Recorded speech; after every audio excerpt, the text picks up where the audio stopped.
जय हिमालय, जय भारत। हिमालयी लोग यूट्यूब चैनल में आपका स्वागत है और मैं हूं जर्नलिस्ट डॉक्टर हरीश चंद्र लखेड़ा।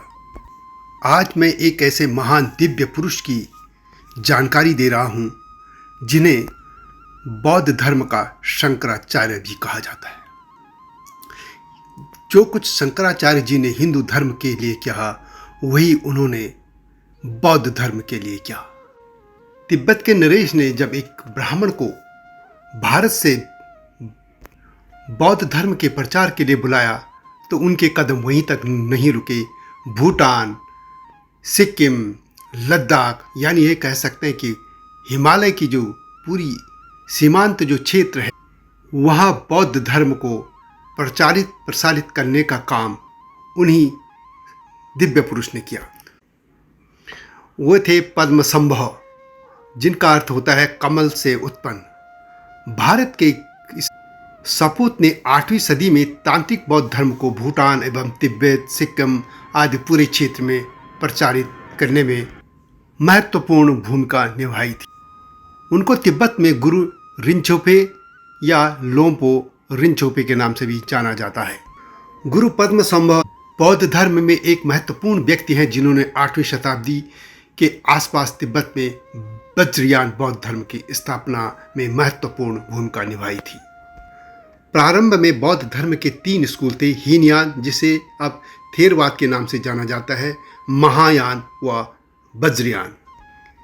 थेरवाद और महायान स्कूलों के अनुयायी हमेशा भारत में रहे हैं और जो तीसरा स्कूल है वज्रयान, जो बौद्ध धर्म के अनुष्ठानिक मार्ग है, धीरे धीरे 8वीं और 13वीं शताब्दी के बीच भारत से गायब हो गया। जिस तरह नालंदा, तक्षशिला और विक्रमशिला गायब हो गए, उसी तरह ये स्कूल भी, यानी बौद्ध धर्म का ये जो स्कूल था, वह भी गायब हो गया। हिमालय में बौद्ध धर्म को लेकर पी स्टोवदान अपने एक आलेख हिमालय बौद्ध धर्म और भू राजनीतिक का महत्व में लिखते हैं कि हिमालय बौद्ध धर्म की अवधारणा बौद्ध धर्म जितनी ही पुरानी है। वास्तव में हिमालय और बौद्ध धर्म पर्यायवाची हैं, क्योंकि बुद्ध स्वयं हिमालय की तलहटी में पैदा हुए थे। इस क्षेत्र में सम्राट अशोक द्वारा भेजे गए बौद्ध मिशनरियों का उल्लेख मिलता है।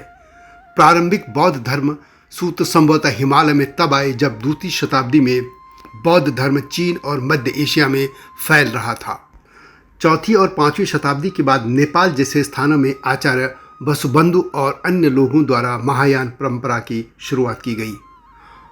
अम्नशुबना काल यानी 576 से 620 ईस्वी के दौरान महासंघिक बौद्ध मिशनरियों के अलावा जिन्होंने इसके साथ अपनी उपस्थिति दर्ज कराई और भी अधिक प्रसारण हुआ।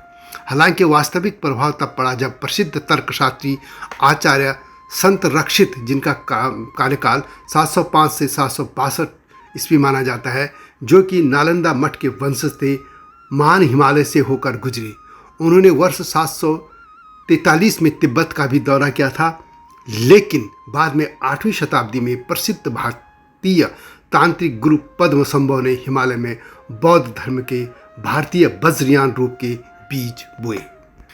पद्मसंभव, जिनका अर्थ है कमल से जन्मे, माना जाता है कि पद्मसंभव का जन्म ओडियाना यानी आज के जो पाकिस्तान की स्वात घाटी के खैबर पख्तूनख्वा में हुआ था, जो कि उस समय उत्तरी बौद्ध धर्म का केंद्र था।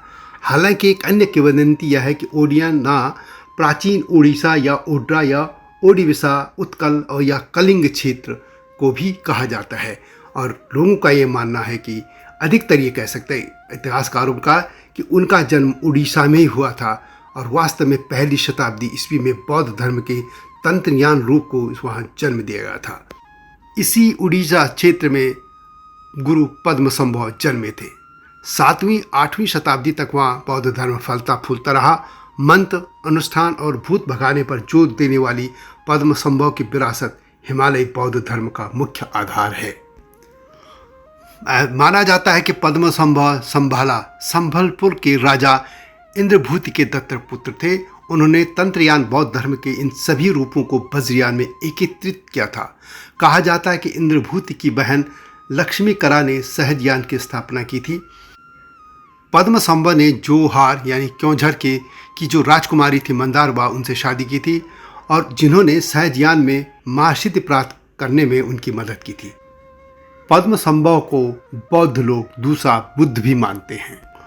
पद्मसंभव की पंथ प्रथा को हिमालय में निंगमापा यानी सबसे पुराना कहा जाता है, जो वास्तव में उन सभी गूढ़ परंपराओं की जननी है जो बाद में इस क्षेत्र में विकसित हुई।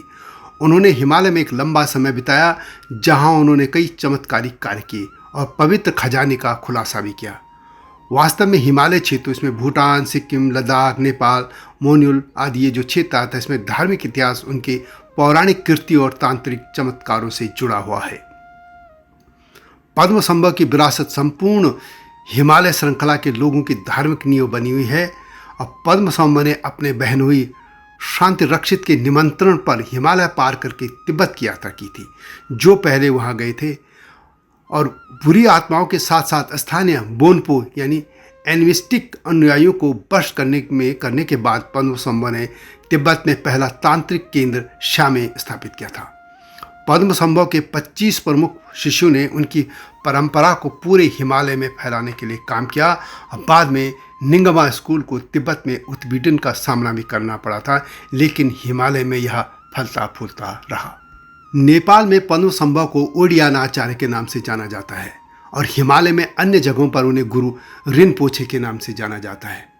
बाद में 2 बौद्ध गुरु मारपा, ये 1012 और 1097, और मिलारेपा 1052 से 1123 द्वारा उत्तरी हिमालयी क्षेत्रों में भारतीय महामुद्रा की अधिक वज्रयान तांत्रिक शिक्षाएं शुरू की गई। उन्होंने अपनी प्रथाओं को बंगाली संतों की तिलोपा और नरोपा की शिक्षाओं से भी जोड़ा। उनकी शिक्षाओं की वंशावली को कांग्यू यानी मौखिक प्रसारण के रूप में जाना जाता है, जिसने इस क्षेत्र में गहरी जड़ें जमा ली थी।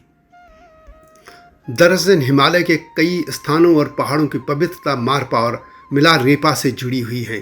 कांग्यू वंश को उनके शिष्यों द्वारा 4 प्रमुख और 8 छोटे परंपरा धारकों में विकसित किया गया और पूरे हिमालय क्षेत्र में फैला गया। कांग्यू वंश के मुख्य विद्यालयों में कर्मा काग्यू, दुर्क्या काग्यू और डिंक्युगु काग्यू थे। व्यवहार में उनका दृष्टिकोण एक दूसरे से थोड़ा भिन्न है, लेकिन वे भारतीय अनुयायियों तिलोपा और नरोपा की प्रमुख शिक्षाओं का पालन करते हैं। गुरु पद्मसंभव की शिक्षाएं, जो बौद्ध शिक्षाएं, जिन्होंने मंत्र, अनुष्ठान और भूत भगाने पर जोर दिया, हिमालयी धार्मिक परंपरा का मुख्य आधार बन गई थी। निगमा के अलावा वज्रयान बौद्ध धर्म की काग्यू परंपरा, जिसमें कर्म काग्यू, दुर्पक्या काग्यू और डिंक्यू काग्यू स्कूल शामिल हैं, को पारंपरिक रूप से मोन्यूल, भूटान, सिक्किम, नेपाल और लद्दाख के शासकों ने संरक्षण और पालित पोषित भी किया था। गुरु पद्मसंभव, जिनका अनुवाद कमल का जन्म है, कहा जाता है कि ओडियाना राज्य में 8 साल की उम्र में खिलते हुए कमल में प्रकट हुए थे, जबकि गौतम बुद्ध को अपने जीवन के बाद के चरण में ज्ञान प्राप्त हुआ था। किंवदंती है कि पद्मसंभव बुद्ध के रूप में अवतरित हुए थे। जागृत व्यक्ति और अपने जन्म के समय उन्होंने घोषणा की थी कि उन्होंने अतीत, वर्तमान और भविष्य के बुद्धों के कार्यों को पूरा करने के लिए अवतार लिया है। दिलचस्प बात है कि गौतम बुद्ध ने महायान महापरिनिर्वाण सूत्र में अपने जन्म की भविष्यवाणी की थी। निर्माण की स्थिति प्राप्त करने से एक दिन पहले उन्होंने अपने शिष्यों को घोषणा की थी कि उनकी मृत्यु के 12 साल बाद पद्मसंभव नाम का एक उल्लेखनीय व्यक्ति कमल के केंद्र में दिखाई देगा। अक्सर दूसरे बुद्ध कहे जाने वाले पद्मसंभव को वज्रयान बौद्ध धर्म के अनुयायी अमिताभ, वह जो अनंत है यानी अवलोकित ईश्वर, सभी बुद्धों का अवतार, दोनों के रूप में पूजा जाता है। उनके जन्म को लेकर एक किंवदंती भी है। कहा जाता है कि पद्मसंभव ने हिमाचल प्रदेश में, जो कि वर्तमान रिवालसर के पास जौहर राज्य की राजकुमारी मंदारवा को तांत्रिक मंत्र सिखाए थे। मंदारवा के पिता जौहर के राजा ने इसे अस्वीकार कर दिया और दंड के रूप में उन दोनों को आत्मदाह करने का आदेश दिया। उन्हें आश्चर्य हुआ, चिता एक झील में बदल गई थी और जब धुआं छट गया तो पद्मसंभव और राजकुमारी आग की लपटों से अछूते कमल पर उतरे। आश्चर्यचकित और सुधरे हुए राजा ने उन दोनों को आशीर्वाद दिया और जल्द ही तिब्बत के लिए रवाना कर दिया। वे दोनों तिब्बत चले गए। पद्मसंभव के साथ अपनी पढ़ाई पूरी करने पर मंदारवा को ज्ञान प्राप्त हुआ और माना जाता है कि वह उनकी 5 पत्नियों में से पहली बन गई। कई लोग दावा करते हैं कि रिवालसर की झील वह जगह है जहां चिता के झील में बदलने की घटना घटी थी। झील के पास राजकुमारी को समर्पित एक मंदिर भी है। हिमाचल प्रदेश के रिवालसर में गुरु पद्मसंभव की 150 फीट ऊंची प्रतिमा भी है। माना जाता है कि जौहर राज्य की राजकुमारी मंदारवा ने रिवालसर के पास रिम्पोचे से तांत्रिक बौद्ध धर्म सीखा था। पद्मसंभव ने तिब्बत में सियामे, जो कि वर्तमान लोका में है, पहला बौद्ध मठ स्थापित किया था। और माना जाता है कि शतरक्षित द्वारा मठ के निर्माण के कई असफल प्रयासों के बाद उन्होंने तिब्बत के 38वें सम्राट त्रिसंग टेटसन को सुझाव दिया कि तांत्रिक गुरु पद्मसंभव को मठ के निर्माण के लिए आमंत्रित किया जाए। नमखा नामक थ्रेड क्रॉस का उपयोग करके और वज्र क्रिया नृत्य के तांत्रिक रूप के माध्यम से उन्होंने स्थानीय आत्मा को शांत कर दिया था, यानी पद्मसंभव ने। माना जाता है कि पद्मसंभव की सबसे बड़ी विरासत निगमा संप्रदाय की स्थापना थी। तिब्बती बौद्ध धर्म के 4 प्रमुख विद्यालयों में से सबसे पुराना। कहा जाता है कि त्रिसंग टेटसन ने पद्मसंभव से बौद्ध ग्रंथों का तिब्बती में अनुवाद करने और क्षेत्र में बौद्ध विचार को फिर से मजबूत करने का अनुरोध किया था। 25 शिष्यों, उसमें महिलाएं भी थी और पुरुष भी, 108 अनुवादकों और संत रक्षिता यानी नालंदा विश्वविद्यालय के मठाधीश के साथ उन्होंने विभिन्न बौद्ध ग्रंथों का तिब्बती में अनुवाद किया। ऐसा भी माना जाता है कि इस भव्य अनुवाद परियोजना को पूरा करने में वर्षों लग गए थे। पद्मसंभव ने वज्रयान बौद्ध धर्म के सिद्धांतों की स्थापना करते हुए ग्रंथों के अनुवाद का पर्यवेक्षण किया, इसलिए उन्हें वज्रयान के बुद्ध की उपाधि मिली। यह पद्मसंभव ही थे जिन्होंने अपने प्रयासों और शिक्षाओं के माध्यम से प्रेम, करुणा, कृतज्ञता और अहिंसा का उपयोग करके तंत्र के अभ्यास से जुड़े नकारात्मक अर्थों का मुकाबला करने में मदद की और मोक्ष प्राप्त करने के साधन के रूप में अनुष्ठान पद्धति को बढ़ावा दिया। गुरु पद्मसंभव को लेकर सिक्किम सरकार की जो वेबसाइट है उसमें कहा गया है कि गुरु पद्मसंभव को तिब्बत में तिब्बती बौद्ध धर्म के संस्थापक पिताओं में से एक के रूप में जाना जाता है, जो 749 ईस्वी में तिब्बत में प्रकट हुए और उन्होंने 54 वर्ष वहाँ बिताए। 2 अन्य संस्थापक आचार्य शांता रक्षित और प्रचलित राजा थिसोंग देओत्सेन थे। इस दुनिया में पद्मसंभव का जन्म मिथक और किंवदंतियों के साथ मिश्रित था। इसमें कहा गया है कि शाक्यमुनि यानी भगवान बुद्ध ने जो भविष्यवाणी की थी वो इस तरह थी: ओहो मेरे आंसू समान शिष्य आनंद और अन्य, मेरे निधन के 12 साल बाद या यह संवतः 1200 साल हो सकता है, मेरे से ही कहीं अधिक श्रेष्ठ एक व्यक्ति उत्पन्न होगा जो द्रव्यमान का स्वामी होगा, जिसका नाम पद्मसंभव होगा। समुद्र के एक रत्न की तरह जैसे औषधीय देवताओं के बीच उष्णिशा विजय जैसे सूर्य और चंद्रमा सितारों के समूह के बीच, जानवरों के बीच एक शेर और पक्षियों के बीच एक गौड़ पक्षियों का राजा की तरह होगा। गुरु पद्मसंभव की सिक्किम यात्रा तिब्बत में अपना आध्यात्मिक मिशन पूरा करने के बाद गुरु पद्मसंभव ने तिब्बत के चारों ओर 4 प्रमुख छिपी हुई भूमि और 4 छोटी छिपी हुई भूमि का चयन किया।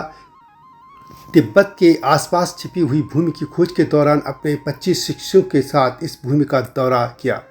छिपी हुई भूमि की तलाश का उद्देश्य धर्म अभ्यासकर्ताओं के लिए आध्यात्मिक रिसोर्ट तैयार करना था, जो भविष्य में जब तिब्बत में पतित युग के दृष्टिकोण के साथ धर्म का पतन होगा तो इन भूमियों में शरण लेंगे। गुरु ने झील में एक शगुन का परीक्षण करने के लिए उत्तरी सिक्किम में वर्तमान गुरु डोंगमार झील की अपनी पहली यात्रा की। झील में एक अनुकूल संकेत मिलने के बाद वह अपने 25 शिष्यों के साथ चमत्कारिक ढंग से पश्चिम सिक्किम में ताशीदिंग पहाड़ी पर उतरे और इस तरह इस पहाड़ी को पवित्र भूमि डीजोंग के नाभि बिंदु के रूप में चिन्हित करते हुए पूरे परिदृश्य को पवित्र कर दिया था। इस तरह गुरु पद्मसंभव ने सिक्किम की भूमि को भी पवित्र कर दिया था। भूटान को लेकर कहा जाता है कि गुरु पद्मसंभव यानी रिम्पोचे ने पहली बार 810 ईस्वी में बुमथांग के राजा सिंधु के निमंत्रण पर आयरन टाइगर के वर्ष में भूटान का दौरा किया था। इससे पहले वे नेपाल आए थे और जेमगोंग में नवजी कोरफुक के माध्यम से उन्होंने भूटान में प्रवेश किया था। इस तरह हम देखते हैं कि वज्रयान बुद्धिज्म के प्रवर्तक संस्थापक बुद्ध घोष यानी गुरु पद्मसंभव एक ब्राह्मण थे। वज्रयान में तंत्र का बहुत बड़ा प्रभाव रहता है। हिमालय से सटे इलाकों में इस तंत्र का ज़्यादा प्रभाव रहता है। इसके अलावा भूटान, तिब्बत और मंगोलिया में भी वज्रयान का प्रभाव है। इस तंत्र में माता तारा और माता मातंगी का विशेष महत्व है। माता तारा और माता मातंगी दोनों ही हिंदू धर्म की 10 महाविद्याओं में से एक हैं। इनकी प्रमुख दार्शनिक जड़ें नागार्जुन ब्राह्मण की चित्त मात्रा में हैं। तो यह थी हिमालयी क्षेत्र में बौद्ध धर्म के प्रचार प्रसार की गाथा, जिसमें गुरु पद्मसंभव का नाम सबसे पहले आता है और जिन्हें दूसरा बुद्ध भी माना जाता है। यह वीडियो कैसी लगी कमेंट में अवश्य लिखें और हिमालयी सभ्यता पर केंद्रित इस चैनल को सब्सक्राइब भी अवश्य कर दीजिए जिन्होंने अब तक ऐसा नहीं किया है। वीडियो को शेयर भी कीजिए, लाइक भी कीजिए, यह विनम्र अनुरोध है। अगली वीडियो की प्रतीक्षा कीजिए। तब तक जय हिमालय, जय भारत। हिमालय पे पेड़ हो तो गीत गाएंगी नदियाँ, गीत गाएंगी नदियाँ। पेड़ों पे चिड़िया है तो गीत गाएंगी नदियाँ, पेड़ों पे चिड़िया है तो गीत गाएंगी नदियाँ। माँ की लोरी जैसे होते हैं नदियों के गीत।